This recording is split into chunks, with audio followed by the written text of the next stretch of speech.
COVID-19 berdampak langsung pada pasar saham, industri, manufaktur, dan pariwisata. Posisi kurs rupiah yang semakin melemah saat ini akan semakin memukul produktivitas industri, neraca perdagangan, dan daya beli masyarakat. Lalu apa yang dilakukan dunia dan pemerintah Indonesia? 11 Februari 2020, Presiden Jokowi saat memimpin sidang kabinet paripurna mengenai antisipasi dampak perekonomian global di Istana Kepresidenan Bogor sempat menyebut virus corona tidak masuk ke Indonesia berkat kesiapan seluruh jajarannya. Apresiasi khusus disampaikan Jokowi untuk Kementerian Kesehatan. Pernyataan Presiden Jokowi ini sekaligus untuk menepis kekhawatiran peneliti Harvard soal ketiadaan kasus virus corona di Indonesia. Sebelumnya, 5 Februari 2020, tim peneliti Harvard membuat publikasi ilmiah terkait spekulasi virus corona telah masuk ke Indonesia.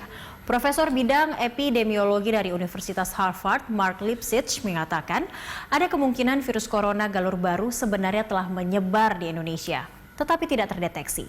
Jika itu terjadi, menurutnya ada potensi bagi virus ini membentuk epidemi yang jauh lebih besar.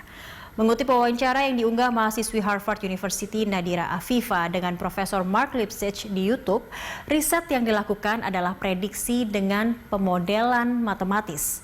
Lipsitch membuat local linear regression model yang membandingkan antara data of the traveling volume dari Wuhan dibandingkan dengan jumlah kasus negara di mana dilakukan pengawasan tinggi. Berdasarkan hasil studi, Profesor Lipsitch memprediksi setidaknya 5 kasus virus corona telah ada di Indonesia saat pemerintah menyatakan 0 kasus.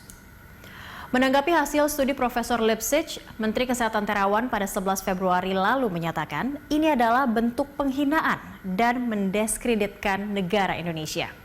Kepala Balitbang Kemenkes Siswanto pada 10 Februari 2020 di Kompleks Istana Kepresidenan menyebut penelitian itu hanya berdasarkan kalkulasi matematis dan belum dipastikan kebenarannya. Alih-alih menyiapkan mitigasi, pemerintah melalui Menteri Keuangan Sri Mulyani justru mengeluarkan kebijakan untuk mencegah kejatuhan perekonomian dari sektor pariwisata dengan memberlakukan diskon harga tiket pesawat pada 25 Februari 2020. Presiden Jokowi sendiri menyebut diskon diberikan bagi wisatawan yang berasal dari daerah bebas virus corona. Diskon yang mulai berlaku 1 Maret 2020 ini memberikan potongan hingga separuh harga alias 50% dari harga tiket. Potongan harga untuk 25% kursi per pesawat yang terbang ke 10 destinasi pilihan selama 3 bulan sejak 1 Maret sampai 31 Mei 2020. Ada 3 skema. Pertama, diskon 45% dari harga tiket untuk penerbangan pada maskapai full service. Kedua, pesawat medium class, dikorting 48%. Ketiga, tiket maskapai low cost carrier diganjar diskon 50% dari harga normal. Maret 2020, mimpi buruk Indonesia dimulai.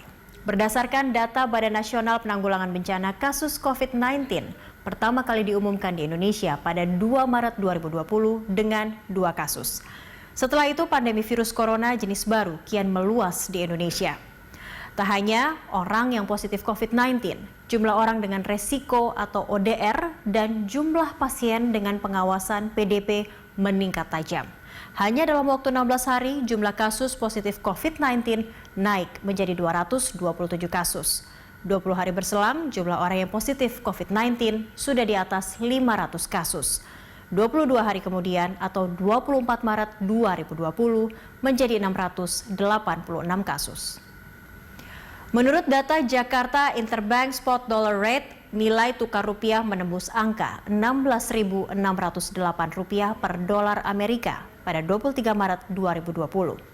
Ini menempatkan rupiah menjadi mata uang paling lemah di Asia. Depresiasi mencapai 15,2% sejak awal Maret 2020 saat pengumuman kasus pertama COVID-19 di Indonesia. Padahal sebelumnya kurs rupiah sempat menguat pada level Rp13.612 per dolar Amerika di awal 2020.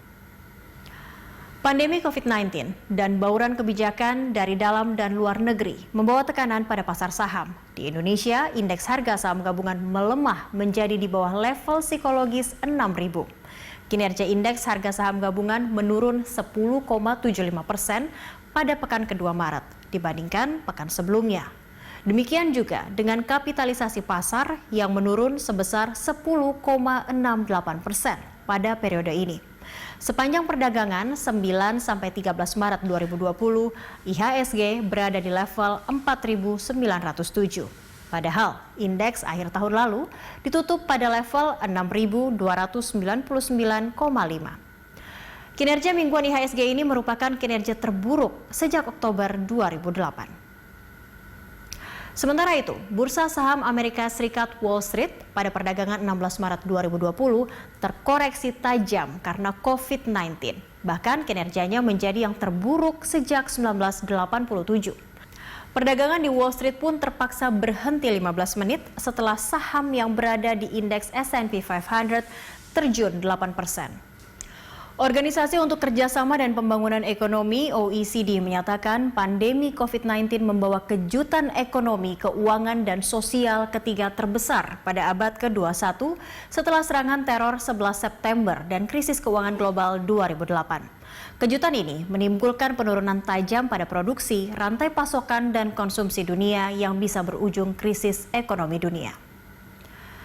Dana Moneter Internasional (IMF) juga mengingatkan hal yang sama. Pandemi COVID-19 akan menyebabkan resesi global pada 2020 yang bisa lebih buruk dari krisis keuangan global 2008. Investor mulai bersiap menarik aliran modal, terutama modal investasi di negara berkembang. Untuk itu, IMF meningkatkan keuangan darurat dengan menyiapkan dana 1 triliun dolar Amerika untuk pinjaman bagi negara-negara anggotanya. Sejauh ini, 80 negara meminta bantuan IMF. Bagaimana dengan Indonesia? Bank Indonesia melalui rapat Dewan Gubernur pada 18 dan 19 Maret memutuskan memangkas suku bunga acuan BI 7-day repo rate sebesar 0,25 basis point menjadi 4,5%.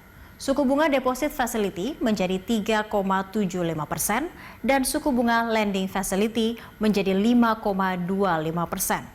BI juga fokus menjaga keyakinan pasar melalui upaya stabilisasi dengan menyediakan suplai dolar Amerika. Selain memangkas suku bunga, pemerintah melalui Kementerian Koordinator Bidang Perekonomian mengeluarkan stimulus ekonomi untuk mencegah ancaman resesi dan krisis terkait COVID-19.